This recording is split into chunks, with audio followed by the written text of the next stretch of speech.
80. Oh, what a fresh mind it is. And पढ़े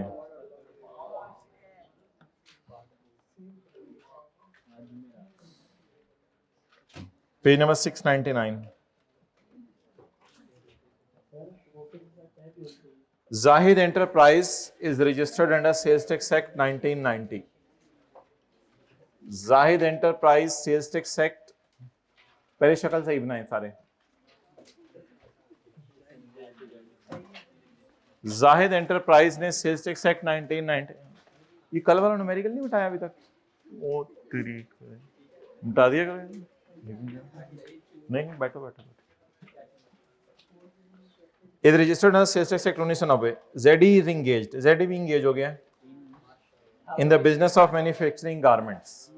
अब अगर ये बिजनेस ऑफ मैन्युफैक्चरिंग गारमेंट्स में इंगेज हो गया और लेके गया गारमेंट्स घर, तो putting to private use of goods produced during taxable activity.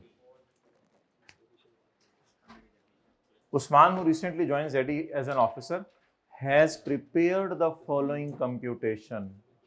Allahu Akbar. For the month of June. उसने टैक्स कैलकुलेशन कर दी है. उसने टैक्स कैलकुलेशन कर दी है.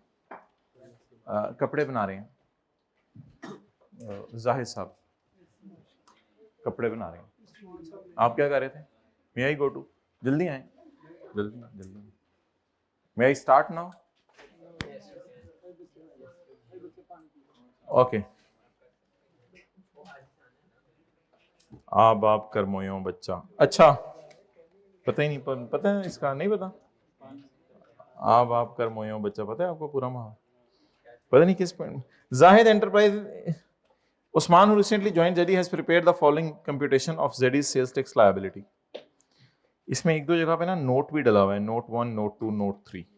जैसे होता था ना सैमसंग का पुराने जमाने में, नोट 1, नोट 2, नोट 3. तो जब नोट आएगा तो नोट पढ़ लेंगे.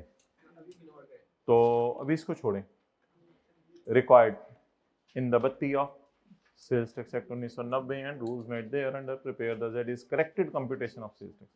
जिस तरह टेस्ट के सवाल में आया था, सही वाली टैक्स लायबिलिटी निकालें. बेटा कपड़े बना रही हैं, हमारा कारोबार कपड़े बनाने का. कॉस्मेटिक्स थे ना कल वाली क्लास में, आज वाली क्लास में कपड़े बना रहे हैं. अच्छा जी. State the reasons for ignoring the transaction if any. अगर कोई ट्रांजैक्शन तुम्हारा इग्नोर करने का प्रोग्राम बने ना तो मुझे बताना जरूर, क्योंकि मैंने भी उसको इग्नोर करना कहता है. If any while computing ZD's corrected sales tax liability. मुझे लगता है कि आप लोगों के सोल्यूशन जाते होंगे तो आईकैप सोल्यूशन बनाता होगा अपना. गोल्ड मेडल वाले को सामने रख के, सर्टिफिकेट ऑफ मेरिट वाले को सामने रख के, बिल्ली को चीचड़ों के खाओ. अच्छा जी. परचेज फ्रॉम रजिस्टर्ड पर्सन, ये तो उसने कैलकुलेशन की है ना. मतलब आपने चेक करने तो कर लें, 18% है. मतलब इसको वर्किंग वन में डाल दें, मतलब डालें वर्किंग वन में.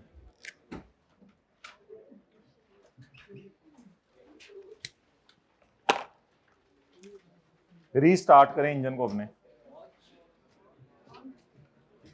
Input purchase from. अब नोट कुछ नहीं डला हुआ, मतलब इनमें कुछ इंक्लूडेड नहीं है, तो परचेज को रिकॉर्ड करें. इधर हो रही है ना परचेज रिकॉर्ड, इनको बताएं इधर हो रही है परचेज रिकॉर्ड. भाई आपके राइट लेफ्ट परचेज रिकॉर्ड हो रही है या व्हाइट चिट्टे बोर्ड पे परचेज रिकॉर्ड हो रही है? चिट्टे बोर्ड पे. मतलब या तो 23.04 एज इट इज उठा लें या 128 को 18 से मल्टीप्लाई कर दें. मेरे ख्याल से 128 को 18% से मल्टीप्लाई कर देना बेहतर है. कपड़े बना रहे हैं हम, जाहिद नाम है हमारा, कपड़े बना रहे हैं हम.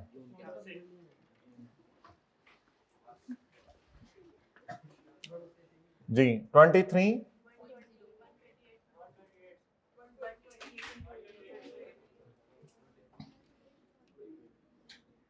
128 into 18%, 23.04.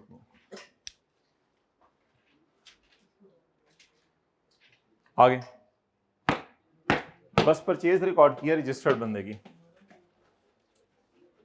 पेन में निकालो 699 699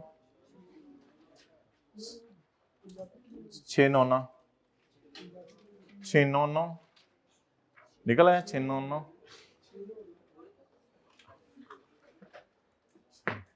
साथ वाले को जरा हल्का सा पाँव लगा के देखें, एक्टिव है।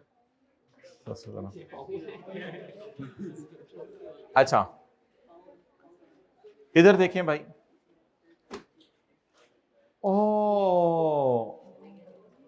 अच्छा ये सवाल पता क्या है, इसमें परचेजेस रिकॉर्ड की हुई है, उस पर उसने 18% लगा दिया हुआ है। तो हमने अब देखना है कि इस परचेज पे 18 लगाना भी था या नहीं। मतलब ये कि करेक्टेड न्यूमेरिकल सॉल्व करना है, मतलब ये कि वर्किंग वन भी नहीं हो रही अभी तक। तो छोड़ो वर्किंग वन, इधर देखो, बीच में मौका मिला तो नोट कर लेना। Purchase dated December could not be recorded in December if Zahid fails in recording the input, he may record this input in next 6 months। बोले दिसंबर का भूला हुआ अगर जून में आ जाए तो उसको भूलना नहीं कहते, उसे भोला कहते। अच्छा दिसंबर में रिकॉर्ड नहीं हो सकी, बोले जनवरी में रिकॉर्ड कर लो, फरवरी में कर लो, मार्च में कर लो, नहीं तो अप्रैल में कर लो, मई में कर लो, नहीं तो जून में कर लो। तो जुलाई तो है ही नहीं, पता नहीं केड़े पिंडों आए हैं। जून का न्यूमेरिकल है माय डियर, मतलब जून का न्यूमेरिकल बड़े टाइम पे याद आया, छेती करो रिकॉर्ड। मतलब अकाउंटेंट ने तो रिकॉर्ड किया हुआ, लेकिन वो कह रहे करेक्टेड कैलकुलेशन बनाओ, मतलब कोई ना कोई इसने ब्लंडर मारे होंगे। हम अभी रिकॉर्ड करते हैं। Input of December, input of December 1 kilometre का डॉक्टर ने दौड़ने का। Input of December 10 into 18%। कभी कभी इस तरह भी क्या करें, 18% इंटू 10, घूम जा, घूम गया बच्चा जमूरा, घूम जा 1.8। मौत का कुआं देखा है, मौत का कुआं वो लाइव देखा हुआ है। वो ऐसे मोटरसाइकिल घूमना शुरू करती है, गाड़ी भी, गाड़ी वाले को पैसे भी दिए हैं, 5 रुपए देते होंगे मुझे लगता है, 10 रुपए। जो अमीर लोग हैं माशाल्लाह। आगे चलें भाई, टिकट कितने की होती थी? 100 की। जिनको नहीं पता वो इधर देखें। गैस, ओ कैश में पे हो सकते हैं बिल, कैश में पे हो सकते हैं बिल। साथ वाले के कंधे पे सर रख लें, टाइम ज़ाया हो रहा है, कोई एडजस्टमेंट ऐसी ही मैं उठाऊंगा आपको। Gas bill paid in cash. अब आप साथ वाले कहीं पर आओ, 2 इंटू 18%। गैस बिल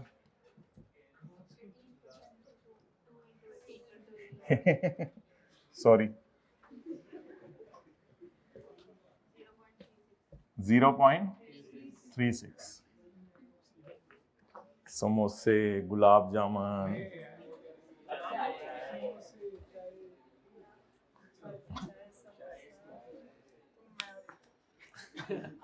बिजली का bill of a rented premises showing particulars of landlord.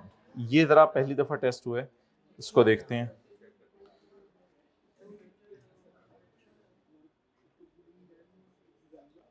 अच्छा नहीं चची को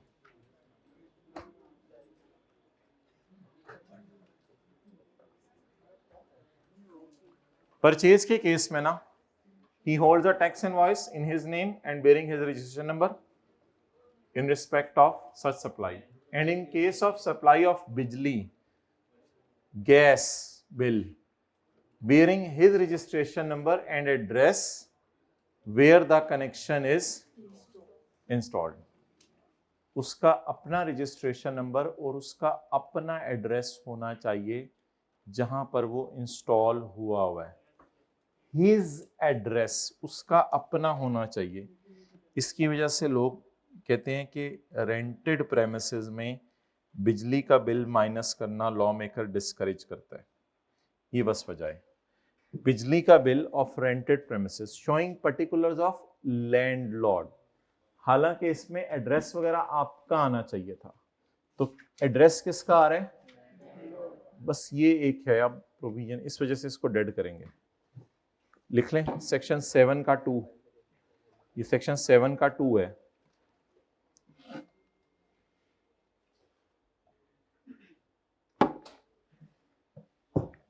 सेक्शन 7 का 2। Okay,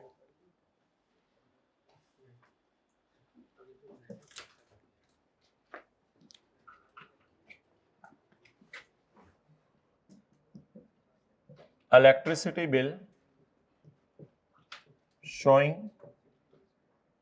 particulars of landlord। जी कितना rupees? 3 million। Inadmissible, inadmissible.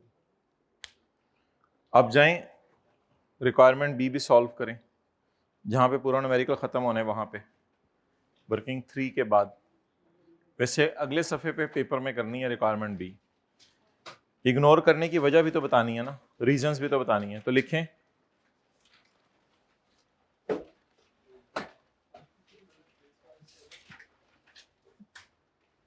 Input on electricity bill is inadmissible.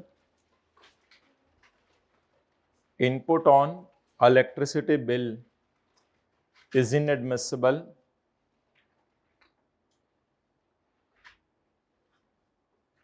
अब तो लिख लिया हमने वहां तक। बिकॉज, अब बिकॉज से लिखें, because it shows particulars of landlord instead of Zeenat. कौन है? Instead of Zahid. Particulars of landlord instead of Zahid.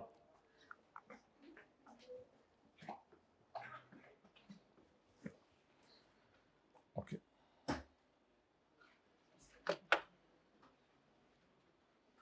अच्छा जी, ये मुझे बता दें, हम परचेज करने गए हुए हैं चीजें या सेल करने? परचेज। अब एडजस्टमेंट आ रही है रिवीजन के लिए, जो हमने डेबिट क्रेडिट नोट पढ़े थे। ये हम चीजें परचेज करने गए हुए हैं, सेल करने? परचेज। क्योंकि परचेज कर रहे हैं तो क्या रिकॉर्ड कर रहे हैं? Input.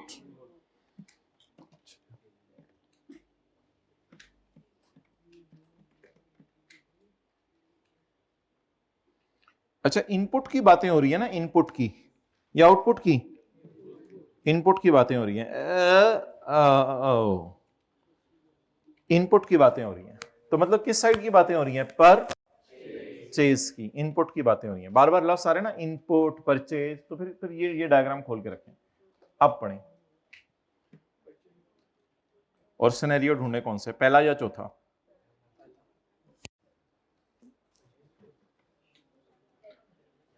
Debit note issued to seller. Debit note issued to seller. हमने सेलर को डेबिट नोट इशू किया। हम तो बायर है ना, सप्लायर को लिखें सेलर, जिसने हमें चीजें बेची थी। Debit note issued to seller for a supply against, हम तो बायर है ना।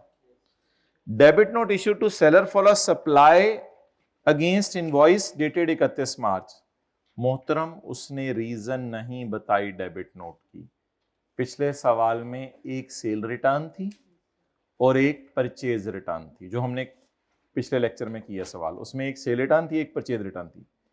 इसमें उसने रीजन नहीं बताई कि सेल प्राइस कम हो रही है या चीजें रिटर्न हो रही हैं या प्राइस ऊपर नीचे हो रही है। तो कोई मसला नहीं, जल्दी से बैग बंद करके डिसाइड करो बैठना है या जाना है। जल्दी करो डिसाइड। जा रहे हो? चलो ओके। अच्छा, बैठे हो? ओके। तो अब सवाल ये है, ओ शुक्र है ये तो दोनों ही डेबिट नोट हैं। ये तो दोनों ही क्या हैं? आपकी मर्जी है पेपर में इसको आप परचेज रिटर्न एज्यूम कर लें, या आपकी मर्जी है पेपर में इसको परचेज प्राइस में कमी एज्यूम कर लें। अगर आप परचेज रिटर्न एज्यूम करेंगे तो भी परचेज कम हो रही है, कमी एज्यूम करेंगे तो भी परचेज कम हो रही है। और डेबिट नोट इशूड, हमने कौन सा नोट इशू किए? Debit note issued. ये भी डेबिट नोट है ना। आप मुझे बताएं नोट का नाम क्या है? डेबिट नोट, और हमने क्या किया है, इशू। तो डेबिट नोट इशूड को अंडरलाइन करके लिखें। अब डेबिट नोट असल में जब वो मिटा दी डायग्राम में, वो सेलर वाली साइड मिटा देनी है। Debit note issued to a supplier, या तो सिनेरियो नंबर 1 है या सिनेरियो नंबर 4 है। अगला चैलेंज, डेबिट नोट के लफ्ज से पता चला सिनेरियो का टाइप। अगला चैलेंज, दोनों सिनेरियोज में परचेज क्या हो रही हैं, कम हो रही हैं। तो दोनों सिनेरियोज में इनपुट कम हो रहा है। इनपुट कम होने से गवर्नमेंट को फायदा होगा। ये एडजस्टमेंट जब मर्जी रिकॉर्ड करें, कोई लिमिट नहीं है 180 दिन की। ये एडजस्टमेंट कब रिकॉर्ड करें, जब मर्जी रिकॉर्ड करें।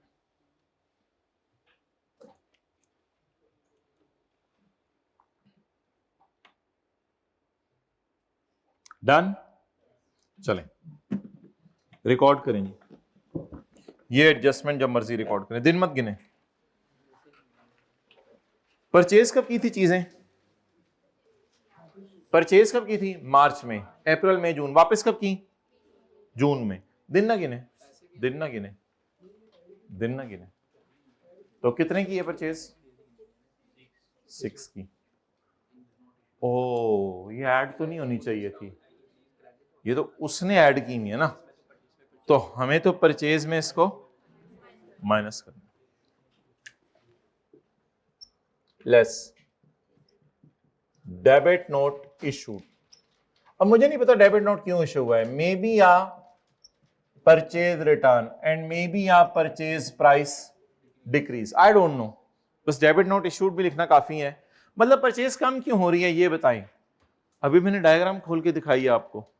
जब भी डेबिट नोट इशू करते हैं हम, तो दोनों सिनेरियो में पर कम हो रही है, और परचेज कम होने से गवर्नमेंट को जब मर्जी करें ये जस्ट कम करें परचेज। 6 इंटू, शायद चीजें ही वापस की होंगी, 1.08। बड़ा स्मूथली सवाल चल रहा है और है भी आसान से। आगे चलें जी।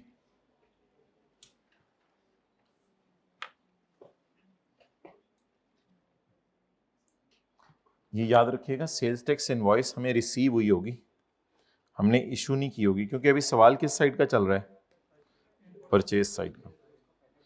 Sales tax invoice receive,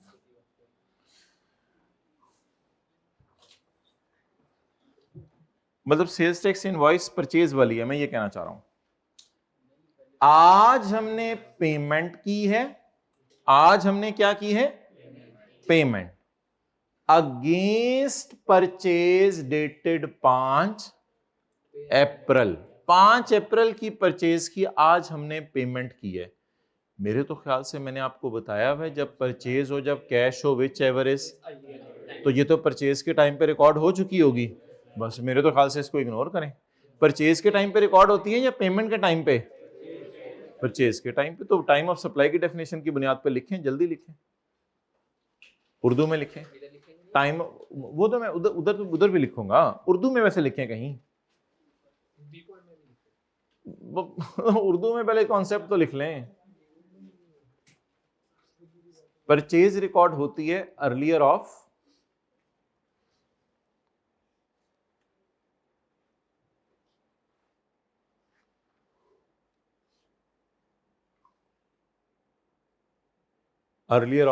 delivery या पेमेंट।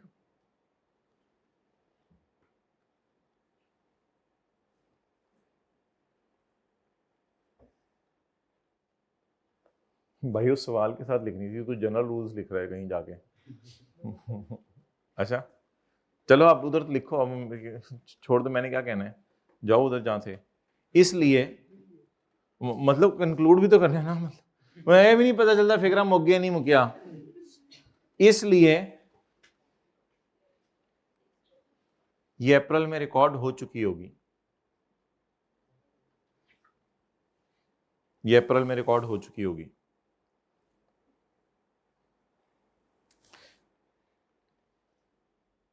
अच्छा, अब आप में से कोई सवाल पूछ सकते हैं कि सर ये अप्रैल में डिलीवरी कैसे हुई थी? भाई बिल आया तो डिलीवरी भी हो गई होगी, और कुछ लिखा तो नहीं हुआ ना, तो बिल आया तो सर डिलीवरी भी हुई होगी। अब हाँ हाँ, जाहिर सी बात है, अज्यूम करेंगे, लेकिन इसको अब हमने सवाल में भी तो शो करना है ना, और पॉइंट बी में भी डालना है। अच्छा, कहीं ये तो नहीं लिखा हुआ कि मैं भूल गया था रिकॉर्ड करना अप्रैल में, ये जरा मैं देख लूं, बाद में पता चले कि मैं भूल गया हूं अप्रैल में रिकॉर्ड करना। नहीं, ऐसा तो नहीं लिखा हुआ। अगर लिखा होता कि अप्रैल की परचेज है और मैं अप्रैल में रिकॉर्ड करना भूल तो जून में डाल देते इसको परचेज में, फिर तो कोई मसला नहीं था। ये तो कहीं नहीं लिखा हुआ मैं भूला हूं।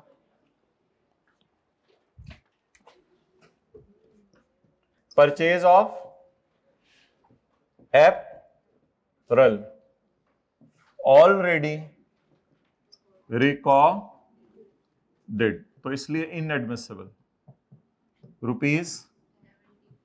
₹70। अब जाए रिक्वायरमेंट नंबर बा में, बी में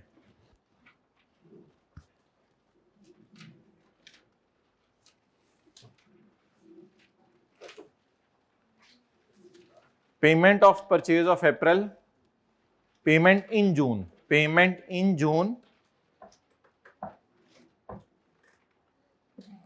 इन June of what, of purchase of April is inadmissible. Hybrid last row लिखना है ना, पार्ट बी भी तो है ना इसमें। इज इनएडमिसिबल, देखें है बॉल पॉइंट, तो इज इनएडमिसिबल। क्यों इनएडमिसिबल है?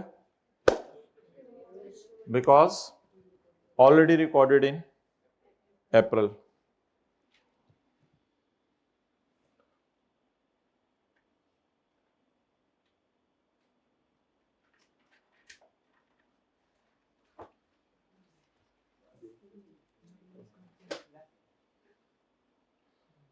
आगे चलें।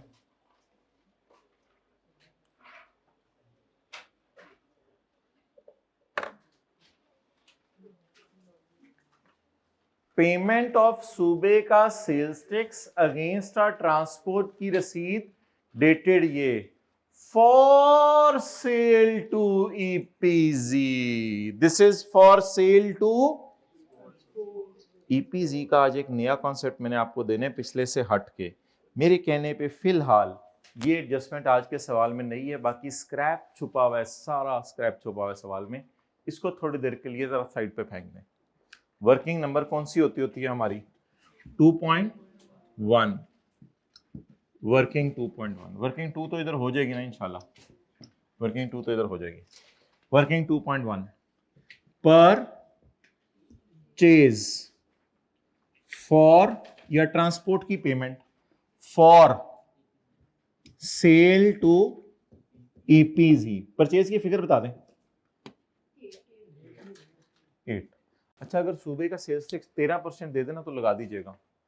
सूबे के सेल्स टैक्स से फिर लड़िएगा ना, पता नहीं सूबे के सेल्स टैक्स का क्या रेट हुआ, तो 13% दे रहे, बस वही लगा दे। वैसे इसने भी देखें 13% लगाया होगा, 8 × 13% देखें, वो 1.04 ही उठा ले। बिला वजह इस तरह का कोई पंगा ले तो उससे ना लड़िएगा। 1.0 मैं मान रहा हूँ ये एडजस्टमेंट पहली दफा आई है हमारे पास, करेंगे इसको डिस्कस। अभी इस तरह की चीजों को डिलीट करके सवाल को नॉर्मल तरीके से चलने दिया करें। चलें सवाल को चलाएं, आप छोड़ें क्या है क्या नहीं है, कर लेंगे बात इंशाल्लाह, आज ही करेंगे। चलें जी, मशहूर ज़माना एडजस्टमेंट्स। जी जी, क्या यूट्यूब चल रहा है? अच्छा, अभी अभी यूट्यूब चला है? जी, बातें इस तरह की बातें ना किया करो क्लास में, पूर्वकार बातें किया करो। दुनिया का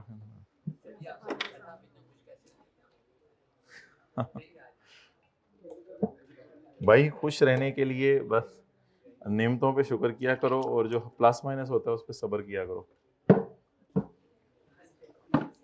और चलें भाई, आप आगे एंड तक आपने करना है सारा। बताएं, advance paid to a supplier, on placing an order, order place करते हुए हमने पैसे दिए, the goods will be delivered in October. बताएं जी, earlier of when the advance is paid और when the goods are delivered. अब मेरे ब्रो बता, डिलीवरी कब है? अक्टूबर में, और एडवांस कब पे किए? तो इसको तो परचेज में डालें, ये तो परचेज में डालें। वैसे एक लाइन हमने इसमें पढ़ी थी, वो बाय डिफॉल्ट पूरी होगी। हमने कहा था एडवांस पेमेंट की रसीद हमें कोई बना के दिया करे, क्योंकि बिल तो तभी बनने हैं जब चीजें आनी है, लेकिन एडवांस पेमेंट की रसीद कोई हमें बना के दिया करे। परचेज की साइड का एडवांस, परचेज का एडवांस या सेल वाला एडवांस? अच्छा, वैसे सेल वाला एडवांस हर हाल में रिकॉर्ड होता है, लेकिन परचेज वाला एडवांस एक शर्त के साथ रिकॉर्ड होता है, जरा जाके रिवाइज कीजिएगा। परचेज की कोई एडवांस की रसीद बना के दे दे हमें, परचेज की कोई रसीद बना के दे दे कि एडवांस पे किया हुआ। जी बोलें।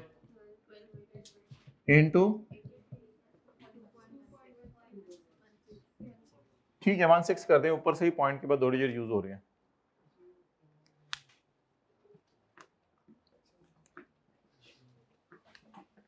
Purchase of plant and machinery, working number 1.1। बस और तो कोई परचेज नहीं है, ठीक है, थोड़ा इधर ही कर लेते हैं। परचेज ऑफ प्लांट बोले,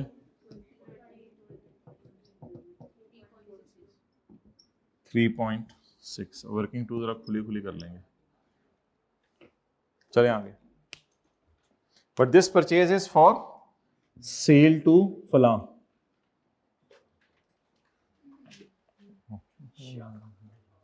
शाकापू, ये क्या होते हैं? शाकअप क्या होता है? तुझे कहां से इन चीजों का पता? तुम्हें तो लोहरा के तू भी। अच्छा, output tax, sale to registered person, note पढ़ लें, इसमें कोई इंक्लूड होगा ना, और क्या होगा? मतलब सेल टू रजिस्टर्ड पर्सन, इनमें कुछ इंक्लूड होगा ना। सेल टू अनरजिस्टर्ड पर्सन, इसमें भी कुछ इंक्लूड। नोट 1 पढ़े। It includes me, it includes goods of 50 million supplied to for further manufacturing।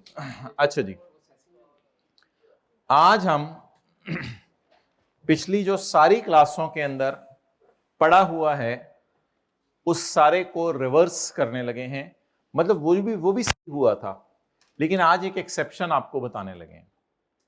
अगर कभी पेपर में आ जाए ना sale to export processing zone, तो हम ये कह दिया करेंगे कि पाकिस्तान में कोई जोन है जहां से चीजें एक्सपोर्ट होनी है, तो हम तो नहीं एक्सपोर्टर, तो हम इसको 18% में डालते थे। बल्कि एक सवाल में ये एक दफा, पहली दफा जब ये आया था ना, तब ऐसे आया था सेल टू एक्सपोर्टर, यानी एक्सपोर्टर जोन का भी लफ्ज लिखा हुआ था, बस आया था सेल टू एक्सपोर्टर। तो हमने थोड़े से बच्चों ने कहा था 0% में डाल दें, ज्यादातर हमारे साथ थे, उन्होंने कहा था हम तो एक्सपोर्टर नहीं है। It is also a sale to exporter, और क्या है ये? कुछ भी नहीं, it is also a sale to exporter. It includes goods 50 million sold to exporter. अच्छा, अगर सवाल में कह दे कि एक्सपोर्टर को रॉ मटेरियल सप्लाई किया, रॉ मटेरियल लिखा नहीं लफ्ज, फॉर फर्दर मैन्युफैक्चरिंग, तो ये है जनरल रूल की एक्सेप्शन। इसमें हमारी सेल भी 0 रेट है। लॉ मेकर हमारे से बहुत खुश हो रहे हैं, कहते हैं कि जिन्होंने एक्सपोर्ट प्रोसेसिंग जोन में बैट और फुटबॉल बना के बेचने हैं, आप उनको लकड़ी बेच रहे हो। वाह वाह वाह, आप भी तो उन्हीं के भाई लगे। अगर ये लफ्ज ना लिखा होता फॉर फर्दर मैन्युफैक्चरिंग, ये वो इस किस्म का लफ्ज ना लिखा होता, तो फिर इंशाल्लाह वो 18% में इसको डालना था। आज इसको डाल दें 0 रेट में। कहीं रूल लिखें, कहीं रूल लिखें, sale of raw material by us, sale of raw material by us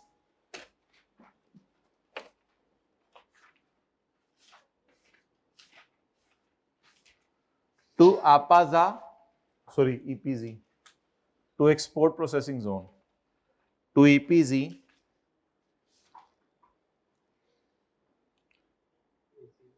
is over zero rated sale, ये हमारी जीरो रेटेड सेल है।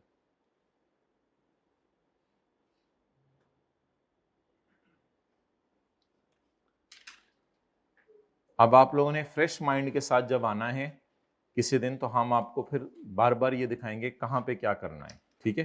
फिलहाल बस ये बात आप हमारी मान लें, इसको जरूर हाईलाइट कर लें इस एडजस्टमेंट को। ये एडजस्टमेंट एक ही दफा आई कैप में आई है, उसके बाद भी कभी नहीं आई, उससे पहले भी कभी नहीं आई। ये एक जगह लिखी भी हुई है किताब में, हमने अभी तक पढ़े नहीं, आने वाले दिनों में पढ़ेंगे। तो ये जगह लिखी भी हुई है किताब में। मतलब वो एक्सपोर्टर है, मैं मान रहा हूं, लेकिन हम उस एक्सपोर्टर को क्या सप्लाई कर रहे हैं? Raw material. अगर वैसे लिखा होता ना सेल टू ईपीजी, फिर शायद हम 18% में ही डाल देते। और अगर वैसे लिखा होता सेल टू एक्सपोर्टर, और अगर sale of export to exporter ऐसी चीज जिससे आगे उसने मैन्युफैक्चरिंग करनी है, इसको जीरो में डाल दें। अच्छा, अब इसको तो छोड़े ना, इसको छोड़ें। पहले तो बताएं सेल है कितनी? 180। इसमें कोई मसला है? तो इसको अंदर रखते हैं, पहले अंदर रखते हैं। Working number 3, taxable sale, sale to register, no further taxable or others, sale to unregistered. Okay. What is the figure of sale? Minus. Include? तो हाईलाइट कर लें, 180 में मसला है, याद होते हम हाईलाइट करते होते थे, 180 में मसला है, इंक्लूड, इसमें से निकालें फिर 50। और अगर वैसे होता ना तो -50 करके इधर ही 50 दोबारा डाल देते, लेकिन बेहतर है अभी इसको निकाल दें उधर से और इधर डालें जीरो रेट सेल में 50। और कोई जीरो रेट सेल है नहीं असल में हमारे सवाल में। बार बार बोलें, वैसे लफ्ज आ जाए, sale to exporter, sale to EPZ, फिर तो हम क्या डाला करेंगे? 18% में। लेकिन sale to EPZ raw material जिसको आगे उसने मैन्युफैक्चर करना है, उसने बैट बनानी है, हम उसे लकड़ी बेच रहे हैं, तो फिर जीरो रेट कर दें। आगे चलें, सेल टू अनरजिस्टर्ड, इसमें को मसला है, इंक्लूड तो नहीं लिखा, लेकिन इतने अकलमंद तो है ना, 20% ऑफ दीज मतलब इंक्लूड ही है ना। इसको पहले 44 को पहले लिख लें। ये सेल किसको है? अनरजिस्टर्ड को। सेल टू अनरजिस्टर्ड जी 44 जी, जाने ठीक है, फिर क्लोज करो सारा, हम जाएं, इधर करो, इधर।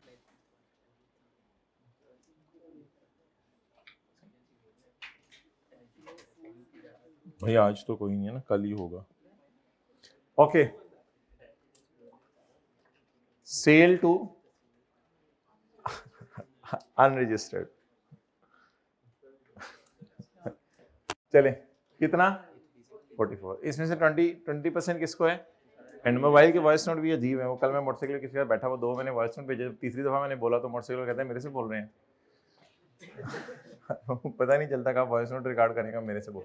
अच्छा, तो माना जी जिद्दत। अच्छा, माइनस, इसमें से निकालें, बिल्कुल रिलैक्स हो जाए, बिल्कुल रिलैक्स हो जाए। मैंने बताया न्यूमेरिकल बिल्कुल आसान होता है, इक्का दुक्का चीजें होती हैं, उसकी वजह से परेशान नहीं हुआ करें। अब तो ये नॉर्मल थीम पे आ गया। Sale of taxable goods to 20% किसको किए हैं? अब एंड यूजर्स तो मैं और आप है ना, तो वी दो आगे बोलें, दो we are unregistered but we are not liable to be registered.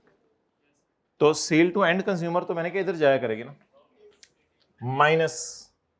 इसका फिर तरीका पता क्या होता है? इसका तरीका ये होता है कि आप ब्रैकेट में ना निकाल लिया करें ये जी 8.8 और ऐसे क्लोज कर 8.8 इस तरह निकाले, फिर इसको निकाल के बाल को उधर लेने। सेल टू एंड कंज्यूमर, याद रखिएगा यहां 3 चीजें आती हैं, मैंने आपको बताया हुआ। Sale to end consumer, sale to cottage industry और sale to third schedule item to unregistered person. Registered वाले तो वैसे ही इधर आने हैं।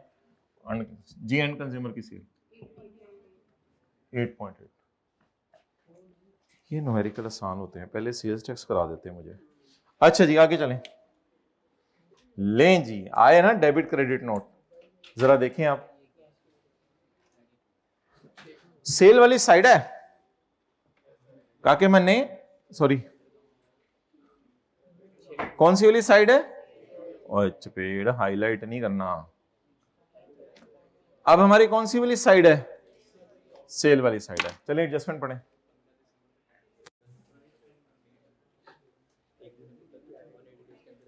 चाचा ने चाची को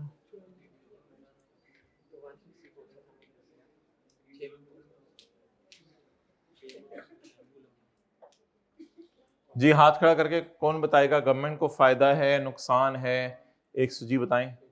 180 दिन है नहीं है? खैर जिन्होंने जिन्होंने हाथ खड़ा किया पहले बता लेने दें। कौन या सेल रिटर्न हुई है या प्राइस डिक्रीज हुई है? जी वेल जी आगे चलें। गवर्नमेंट को इससे तो ये एडजस्टमेंट और दिन कितने हो गए हैं? 196। चलें जी देखते हैं। क्रेडिट नोट, खामोश please, what is this? Credit note issued to a, अच्छा आउटपुट से क्या मुराद है? Sale sale sale, purchase purchase purchase, इसलिए मैंने ये खोल के रख लिया। आउटपुट से मुराद सेल वाली साइड है। इधर देखें ना, अगर आए हुए हैं तो इधर देखें। Credit note issued to a customer for a taxable supply against invoice dated issued by us, issued by us to a customer। अब ढूंढते हैं credit note issued by us, लिखें ऊपर issued by us. Credit note के आगे लिखें issued, issued के आगे लिखें by us to customer. Credit note issued by us to customer. जरा देखते हैं क्रेडिट नोट कब कब इशू हो रहा है।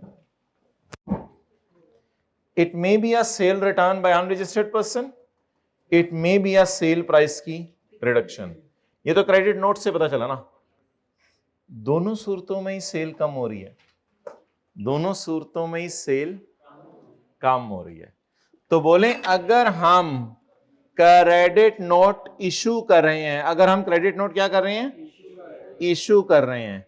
तो क्रेडिट नोट इशू का मतलब क्या है? या तो सिनेरियो नंबर 2 या 4, दोनों में सेल कम हो रही है। सेल कम होने से गवर्नमेंट को फायदा। हा हा हा हा ठाकर, सेल कम होने से गवर्नमेंट को नुकसान हो रहा है।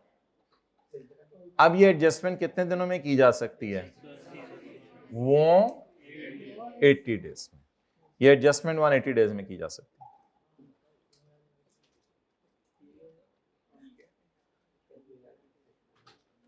दिन गिने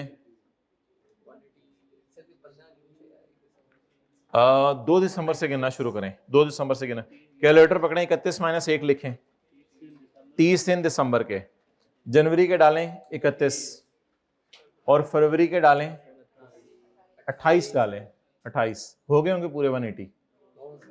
चलें चलाएं आगे।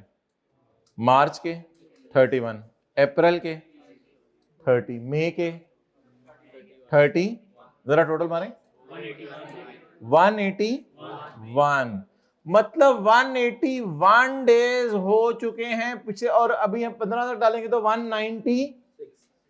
आप बता दें क्या सेल कम होने से अगर गवर्नमेंट को क्या हो रहा है? तो ये एडजस्टमेंट लिमिट अप्लाई होगी। तो लिमिट लिखें कितने दिन है? दैट्स वाई हम ये एडजस्टमेंट नहीं कर सकते, ये एडजस्टमेंट नहीं कर सकते। तो बताएं ये सेल कम क्यों नहीं कर सकते? सिनेरियो 2। अच्छा मुझे ये कैसे पता चला सिनेरियो 2 या 4 है? मतलब 2 4 दोनों हो सकते हैं। क्रेडिट नोट का लफ्ज नहीं, सेल कम होना तो यहाँ लिखा ही नहीं हुआ था, बार बार पढ़े, सेल कम होना यहाँ लिखा ही नहीं हुआ था, यहाँ क्रेडिट नोट इशूड का लफ्ज लिखा हुआ था। उस वजह से पता चला सिनेरियो नंबर 2 है या, अब जब ये पता चल गया सिनेरियो 2 है या 4 है, तो अब गवर्नमेंट को फायदा या नुकसान होने वो डेटर को देख के ना देखें, वो देखें आउटपुट कम हो रहा है, आउटपुट कम होने से गवर्नमेंट को, तो जिस एडजस्टमेंट में गवर्नमेंट को नुकसान हो वो कितने दिनों में हो सकती है? 180 डेज गुजर, इसलिए ये एडजस्टमेंट।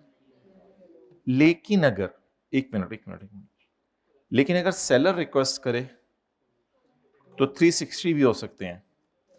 हाउएवर कमिश्नर में एट द, देखिए हमारे सवाल में आउटपुट कम हो रहा था ना, हाउएवर कमिश्नर में at the request of seller extend the period by further 180 days.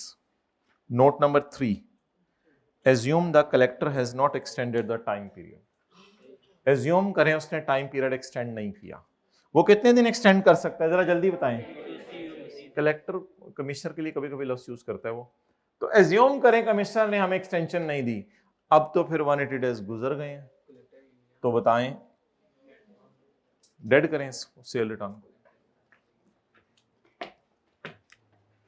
Less cell return होगी या सेल प्राइस की रिडक्शन होगी, अब पता नहीं क्या वजह है, सेल प्राइस रिडक्शन इग्नोर करें।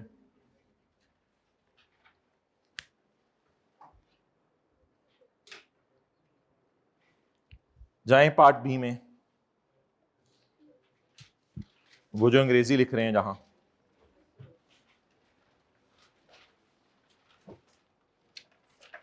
an adjustment in output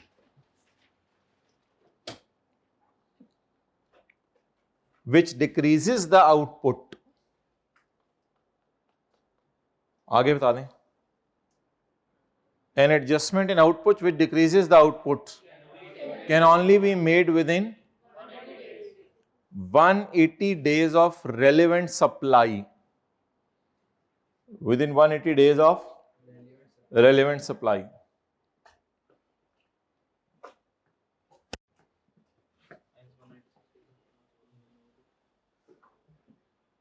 As 180 days were lapsed on, तारीख बताएं, वो आपने कहां तक पहुंचे थे, 180 कितने तक पहुंचे थे? नहीं, आप लोग 180 कितने तक पहुंचे थे? 31 मई पे कितने दिन हो गए थे? 180, 31 मई पे 181 हो गए थे, तो फिर 30 में लिख दें, लैप्स्ड ऑन 30th मई, 180 दिन गुजर चुके हैं। सो उठें, so this adjustment cannot be made, अब ये एडजस्टमेंट नहीं हो सकती।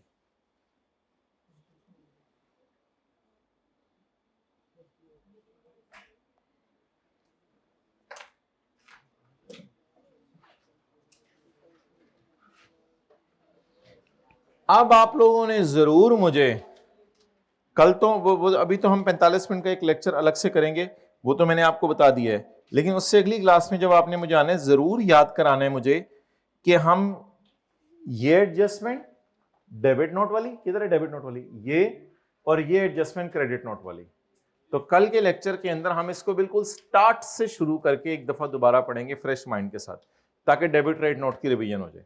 लेकिन आने वाले दिनों में न्यूमेरिकल्स में रिवीजन होनी ही है। अच्छा, इससे जो पिछली क्लास में हमने सवाल किया था वो पता है क्यों आसान था? क्योंकि उसमें परचेज रिटर्न सेल रिटर्न लिख दिया था, तो हमें सोचना नहीं पड़ा था कि आउटपुट बढ़ रहा है या कम हो रहा है, क्योंकि परचेज रिटर्न सेल रिटर्न से आसानी से समझ आ जाता है। इसमें उसने purchase return cell return scenario बताया या नोट का नाम बता के सिनेरियो खुद जज करवाया? तो बस नोट का नाम बता के सिनेरियो ढूंढने में टाइम लगा, जिसकी वजह से हमें पता नहीं चल रहा था कि आउटपुट कम करने जा, खाली ये लाइन पढ़ के पता नहीं चल रहा कि आउटपुट बढ़ रहा है या कम हो रहा है। बहरहाल इसको शायद अकलमंद था, इसने 7 माइनस ही लिखा हुआ है, लेकिन होना नहीं चाहिए, वो अलग बात है, अगर होता तो माइनस ही होता वैसे, लेकिन सेल रिटर्न में कैसे रिकॉर्ड करूं? आगे चलें। Goods withdrawn by owner, goods withdrawn by owner during, garments withdrawn by owner, raw material withdrawn by owner नहीं, गारमेंट्स विड्रॉन बाय ओनर। तो गारमेंट्स तो बनाने का कारोबार है हमारा। तो बताएं, putting to private use of goods which are produced during the is also a sale. जी, पुटिंग टू प्राइवेट यूज, यही बताया आपको। न्यूमेरिकल आसान होता है, इक्का दुक्का चीजें होती हैं उस पर ब्रेक लगती है। डेबिट क्रेडिट नोट पे तो ब्रेक लगा नहीं करेगी इंशाल्लाह आपकी, वो तो भी यूज टू हो जाएंगे। आज पहली दूसरी दफा कर रहे हैं ना क्लास में, वो तो भी यूज टू हो जाएंगे उससे। जी बोले 4, चलें जी टोटल्स करें, सवाल खत्म। 130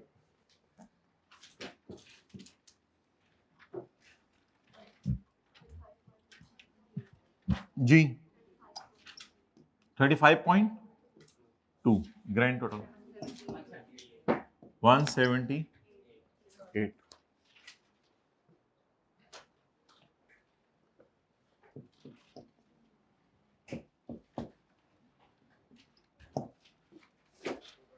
जी टोटल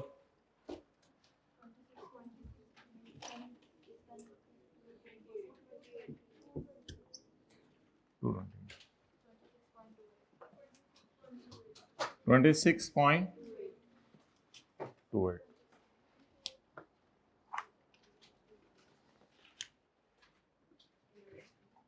जी बोले 3.6। पहले काली लाल के टोटे कर दें, फिर इसको देखते हैं।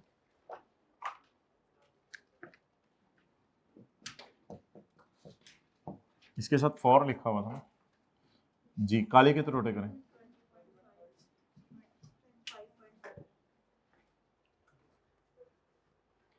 जी करें जी, 20.5 नहीं, मतलब 7, 8।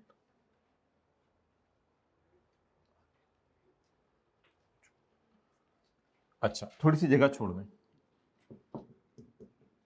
इनपुट मशीन जी बोले 3.6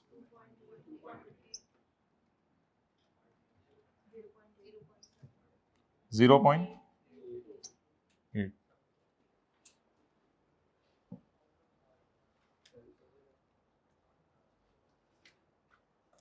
डन, चलें आगे। अब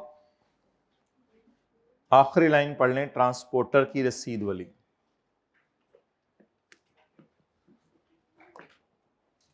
ये नई चीज है ना, इसको देख लें। पहले कैमरा उधर ही रखो। ये वही चीजें एक दो जो पेपर में ऐसे तंग करने के लिए आती हैं। पेमेंट ऑफ सूबे का सेल्स टैक्स, मैंने कहा था सूबे के सेल्स टैक्स को ना आप रिकॉर्ड कर दीजिएगा परचेज में, अनलेस कि वो कह दे इनएडमिसिबल है। बिल्कुल पहली वाली क्लास में मैंने कहा था सर्विसेज का इनपुट, वो जो पहली वाली क्लास में डायग्राम बनाई थी जब कुछ पढ़ा ही नहीं होता था और न्यूमेरिकल शुरू कर दिए थे, तो उसमें मैंने कहा था सर्विसेज की परचेज रिकॉर्ड कर लिया करें, अनलेस के सवाल कह दे ये डेड है। पेमेंट ऑफ 13% अगेंस्ट ट्रांसपोर्टर की रसीद for selling goods to EPG, for selling goods to, तो this purchase is for only this sale. बाकी ट्रांसपोर्ट की रसीदें अलग होंगी, ये ट्रांसपोर्ट की रसीद इसके लिए, मतलब उनको भेजना था सामान। तो प्लस 1.0 फॉर लिखा हुआ है, फॉर लिखा हुआ है। पेमेंट ऑफ सूबे का sales tax against transport invoices dated ये for selling goods to, for selling goods to export processing zone. और ईपीजी को हमने कहां डाल दिया हुआ है? ईपीजी को कहां डाल दिया हुआ है? ईपीजी अम्मी अब्बू है या बेगम बन गई हुई है? बेगम, और इधर फिर अम्मी अब्बू बच्चे आने थे, इसलिए वो उसी पर्पस के लिए हम और क्या करें, लड़ तो नहीं सकते सवाल से। जी 6.82। अच्छा 20.5 को आप लोग दोबारा यहाँ लिखते होते हैं या खैर है 20.5 को दोबारा यहाँ लिखते होते हैं? मतलब ठीक है, +0 को 20.5 को एज इट इज उठा लीजिएगा। चलें जी, सवाल टोटल सेल। बस एक चीज थी ना, एक चीज पूरे सवाल में, एक डेबिट नोट था एक क्रेडिट नोट था, उसको साइड पे रखें, वो रिवाइज करेंगे। दूसरा sale to EPZ of raw material, बोले बोले sale to EPZ of raw material, normal sale से निकाल के जीरो रेट में डाल दें। एक ट्रांसपोर्ट की रसीद थी फॉर ईपीजी, उसको, ये 4 एडजस्टमेंट थी सवाल में, बाकी सवाल में 80-90% मार्क्स सबके आ जाने थे। चलें टोटल्स करवाएं। ब्रॉड फॉरवर्ड इनपुट कोई है? नहीं, फिर जल्दी करें जी। आउटपुट इनटू, हाँ जी, less input lower of actual plus brought forward, है ही नहीं, 90% ऑफ,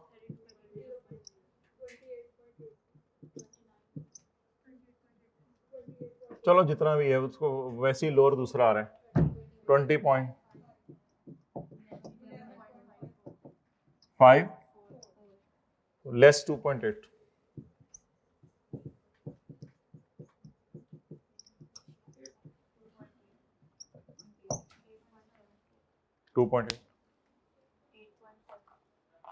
हाँ 8.74 add 4% on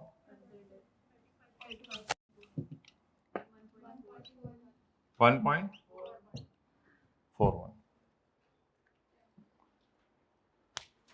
अच्छा मोहतरम, एक एहतियात अब रखिएगा, जाके जरा नजर मारा करें उधर, तीन चीजें, sale to end consumer, sale to cottage industry, और sale to of third schedule item to unregistered person. जी, नो फर्दर टैक्स, अमाउंट भी लिख दिया करें बेशक, on sale of ₹8.82 end consumer, no further tax. ये वाला आदत हो ही गई होगी शायद ऐसे। 10.51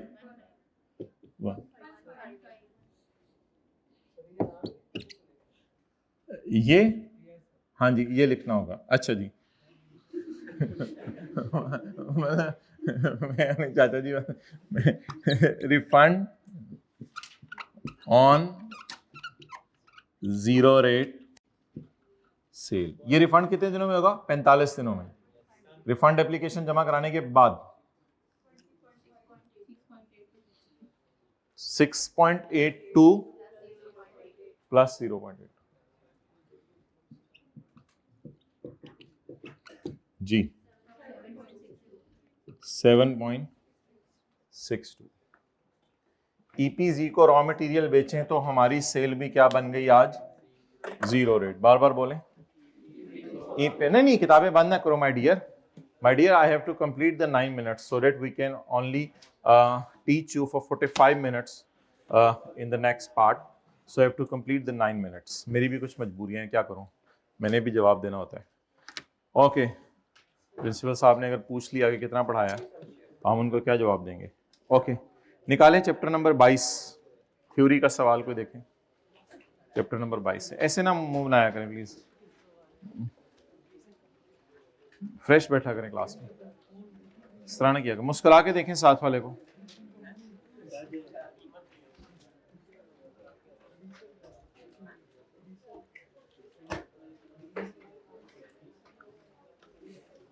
निकालें माय डियर, पेज 656।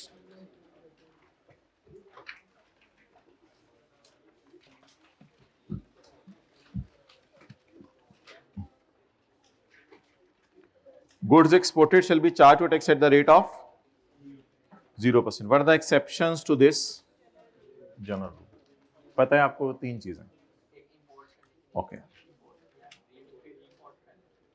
ये जो सवाल है ना रिक्वायरमेंट ए, ये मुझे आप पढ़ के बताएं कि हमने ये कितने दिन पहले पढ़ा था। रिक्वायरमेंट ए की सिर्फ रिक्वायरमेंट पढ़े, नीचे पॉइंट 1 2 3 4 ना पढ़े। मुझे बताएं ये हमने कितने दिन पहले पढ़ा था।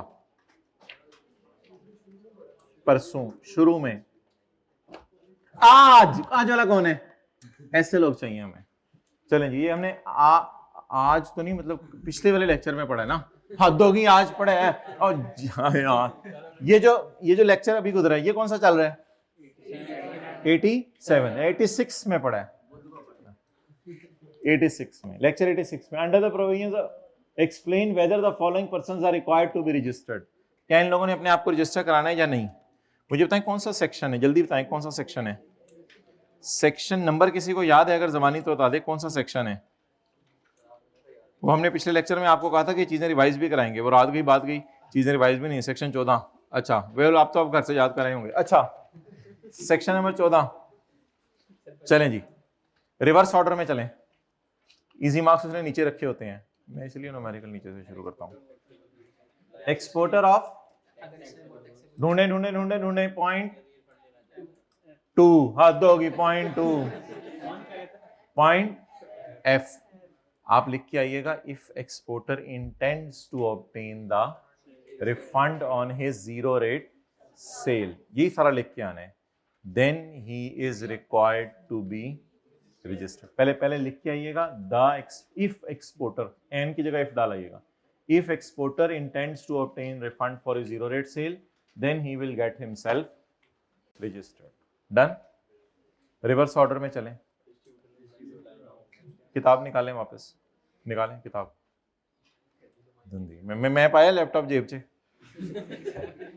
आ डिस्ट्रीब्यूटर ऑफ एग्जेम्प्ट सेल, भाई मेरा ख्याल है इसको फिर आप रहने ही दें, क्योंकि ऊपर से मिला के पढ़ें। Every person engage in making taxable sale in Pakistan, अगर इंपोर्टर वगैरह है। नहीं ये पॉइंट तो लिख के आने की जरूरत नहीं, ये तो ऐसे थ्योरी के सवाल में कभी लिखाइएगा।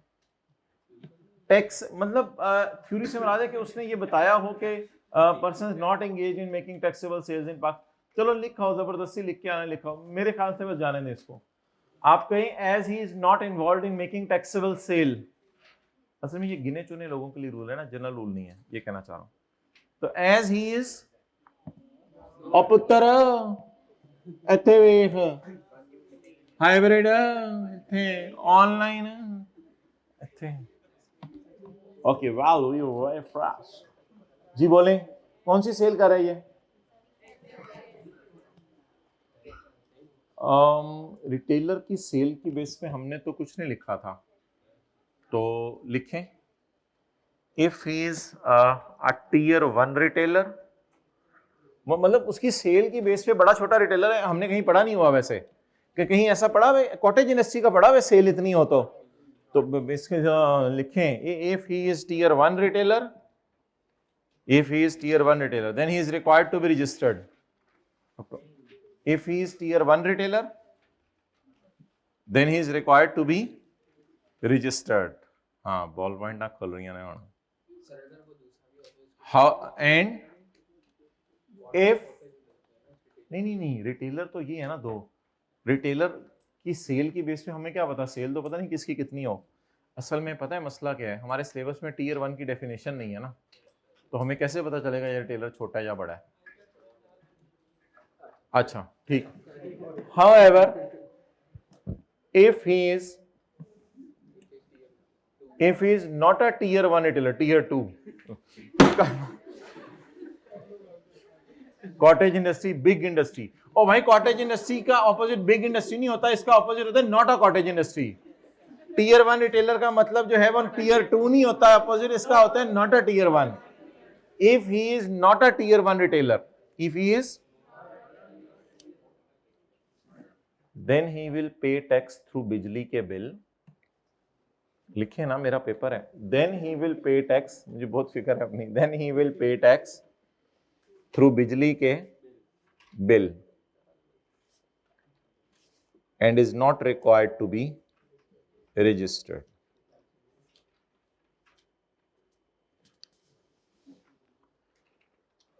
अच्छा चलें, जहां मर्जी आपने सैरें की हैं, मुझे नहीं इससे फ़र्क पड़ता। कोई इधर घूम रहा है, कोई उधर घूम रहा है, आधों ने किताबें बंद कर दी, आधों ने रजिस्टर बंद कर दिए हुए, आधों ने कैलकुलेटर जेब में। अच्छा, मेरा आपसे सवाल ये है, क्या हमने कभी टीयर 1 और टीयर 2 रिटेलर्स, रिवाइज करें आज, टीयर 1 और टीयर 2 रिटेलर्स की कभी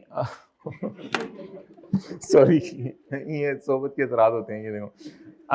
अगर इतना तकरीब ना बैठा करो, तुझे कहा था पहली रो में ना, अगर हमने कभी टीयर 1 और अदर देन टीयर 1 रिटेलर्स के बारे में पढ़ा हुआ एक क्लास में कि टीयर 1 रिटेलर्स अपने आप को रजिस्टर करवाएंगे और अदर देन टीयर 1 रजिस्टर, कौन टीयर 1 है कौन टीयर 1 नहीं है, इसकी डेफिनेशन हमारे लॉ में, इसलिए हमने जवाब गोल गोल करके दिया है कि अगर ये टीयर 1 है तो रजिस्टर करवाए, और अगर टीयर 1 नहीं है तो रजिस्टर ना करवाए, बल्कि बिजली के बिलों के जरिए ही टैक्स दे दे। आगे चलें। A manufacturer of taxable sale located in residential area of Karangi, Karachi। मैं जो इस पे जवाब दे के आऊंगा ना, वो मेरी तरफ से जवाब होगा। मैं कहूंगा दो it is located in residential area of Korangi my dear examiner, but if his employees are up to 10 and his sale is up to 8 million and he has no industrial and commercial connection of electricity वगैरह, then it will be considered as a, खोलें register, किताब निकालें, then it will be considered as a cottage industry. However, if it does not fulfill these conditions, then even living in residential area will not save him, because he may have 12 employees, he may have 12.5 employees. तो फिर residential area मतलब ये कि मैं देख रहा हूँ टेंटे में या नहीं, तो रेजिडेंशियल एरिया मतलब बात समझ आ गई है। तो आप लोग ये लिख के आएंगे कि रेजिडेंशियल एरिया में तो तू है, बोले रेजिडेंशियल एरिया में तो तू, लेकिन अगर इसके साथ 3 शराइत और पूरी कर रहा है तो तू कॉटेज इंडस्ट्री है, and then you are not liable to be. और अगर इनमें से कोई शर्त भी पूरी नहीं होती, कोई एक भी मिसिंग हो जाती है, तो तुझे अपने आप को क्या करवाना पड़ेगा, रजिस्टर करवाना पड़ेगा। ओके, पता करो हमारी तरफ से तो आप काम ओवर है, अगर उधर से काम ऑन है तो फिर खत्म होगा। जान दे चुप। Try to be professional. Online वालों को जो हल्का फुल्का भरम ऑनलाइन वालों ने रखा हुआ है, आपका कि ये बंदे शरीफ ने तंग नहीं कर दे थे क्या रास्ते में है, अल्लाह करे ठोकर तक पहुंचे हो। अच्छा, व्हाट इज दिस?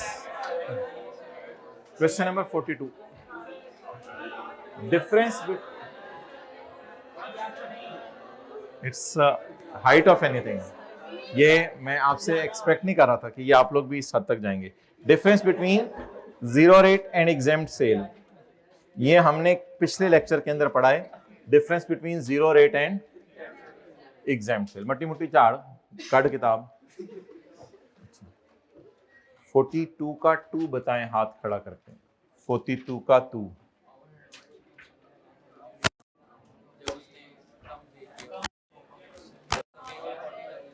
नहीं डॉगी कहां से आ गया? मैं हाउ एंड अंडर। अच्छा, मैं हाउ भी आपको बताऊंगा और व्हाट भी बताऊंगा। व्हाट एक ही दफा इंशाल्लाह पढ़वाऊंगा वो, अच्छा सॉरी, हाउ भी आपको बताऊंगा और व्हाट भी। How and under what circumstances tax वाले रिकवर कर सकते हैं किसी बंदे से sales tax without barking, barking के बगैर, वाव किए बगैर, रेड, अम्मी रेड ब्लड आ रहा है बेटा, तू दुम को हिला के गया था डॉगी की, रेड ब्लड आ रहा है। अच्छा, तो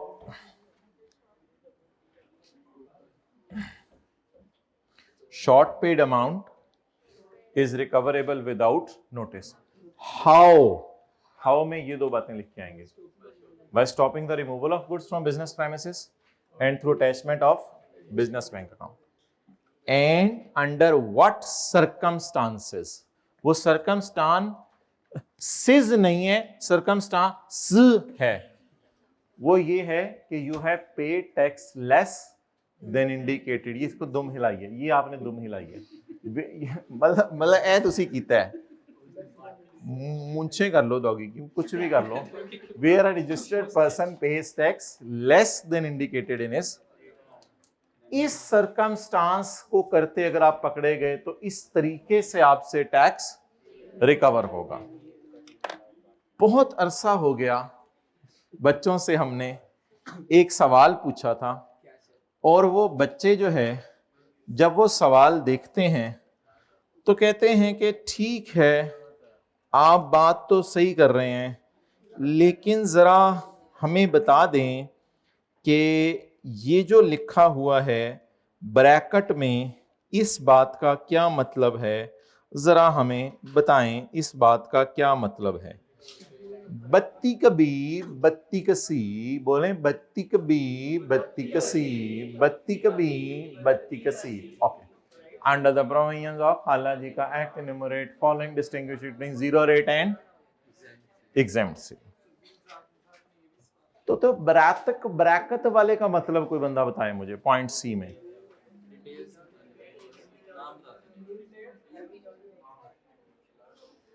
मैं इंज मारना है तेनू। Identify the records which a registered person making taxable or exempt. Identify the records. एक मिनट। रिकॉर्ड्स जो मेंटेन करने हैं, एक तो है साथ वाले ने अपने आप को मेंटेन करके रखा हुआ है, उसकी हम बात नहीं कर रहे। आपने रिकॉर्ड्स जो मेंटेन करने हैं एट हिज बिजनेस प्रेमिसेस और registered office. Details of contents are not required. Excellent, well done. मतलब आपने नहीं मिलाना होता बड़ों का हाथ, मैंने हिला दिया, वो काफी है। मैं और अब कैसे हैं? अच्छा, आप मुझे बताएं, आप मुझे बताएं details of contents are not required का मतलब। Details of contents not required का मतलब है कि आपने सिर्फ शायद चीजों के नाम बताने हैं, यहां से आगे नहीं लिखना। डिटेल्स ऑफ कंटेंट्स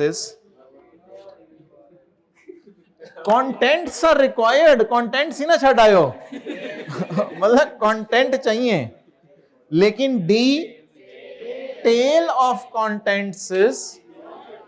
ओ गाय, मैं भी कहूं इसी सवाल पे मेरा आधा घंटा लग गया। तो detail of content is not required but content is required. अच्छा, मेरा आपको ये मशवरा है कि तैयारी जो करके जाया करें ना, वो पूरी तैयारी करके जाया करें, क्योंकि सीए फाइनल के अंदर एक टॉपिक था, हमने उसकी हेडिंग सिर्फ याद कर ली थी। सोचा था हेडिंग्स तो याद कर लेते हैं, वो लिख लेंगे, और फिर अंदर से तो बंदा आपको पता लिख ही लेता है, हेडिंग वोडिंग याद की हो। तो वो उस टाइम में हेडिंग्स ही आ गई। तो वो जब हेडिंग्स लिखी हुई आ गई तो फिर वो हम और वो लोग बराबर हो गए जिन्होंने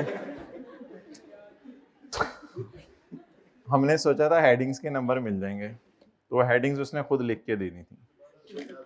अच्छा, अब सवाल एक बड़ा जेन्युइन है मेरा आपसे। भाई आपकी कोई वेलने में बाँ फंसी हुई है, कट लें जरा।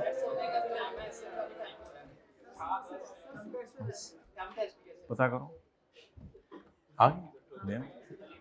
हाँ, रस्ते में है, आइंदा फिर तुसी ना क्या होगा, देखें हमारा तो रास्ता बता दें, रास्ता बता दें। अम्मी अम्मी कितने अच्छे लोग हैं, 5 बजे का कह के 5-7 पे छोड़े, इन्होंने 7 मिनट मुझे ज्यादा पढ़ाया, मेरे लिए कितनी फिक्र कर रहे हैं। अच्छा जी भाई प्लीज लिस्ट, एक minute, list the persons who are required to be registered पढ़े आज। List the persons who are, वही जो पिछले लेक्चर में, who are required to be registered. Change in rate of tax किसी को याद है? बहुत पहले पढ़ा था change in rate of tax. उसमें चीजें इंपोर्ट कर रहे हैं, होम कंजम्पशन और वो, और ये शायद परसों पढ़ा है, there are certain food items may be samosa in the inventory of XYZ which were returned by customer because it was full of aloo, which was returned by customer। वो भी बॉयल करके डाले हुए थे और कुछ भी नहीं था, कोई नमक नहीं था, कुछ नहीं था, आफ्टर द एक्सपायर हो गए। अब इन समोसों को तबाह, सिर्फ टाइम पे खा लेने थे, इनको तबाह करने का तरीका बताएं, तबाह करने का तरीका। दो बातें बताएं, 2 बातें। कमिश्नर की इजाजत लें और कम से कम किस लेवल का बंदा बुलाएं। मेरे ख्याल से PN लेवल का बंदा बुला लें, FBR से ऑफिस बॉय बुला लें, एडिशनल कमिश्नर लेवल का बंदा बुलाएं, और एंड में जाके चपेट क्या, इनपुट फिर भी अलाउ, लेकिन फायदा ये होगा कि आउटपुट में नहीं डालें। ये आपको पता है, ये जो बात क्वेश्चन 28 के अंदर आई है, ये एक दफा इस फोन करो रास्ता, चलो ठीक है। ओ सलाम उस्मान, 1 मिनट 32 सेकंड हो गया, आपने कॉल उठाई हुई है मेरी। कहाँ हैं आप? बस 3-4 मिनट में आने हैं।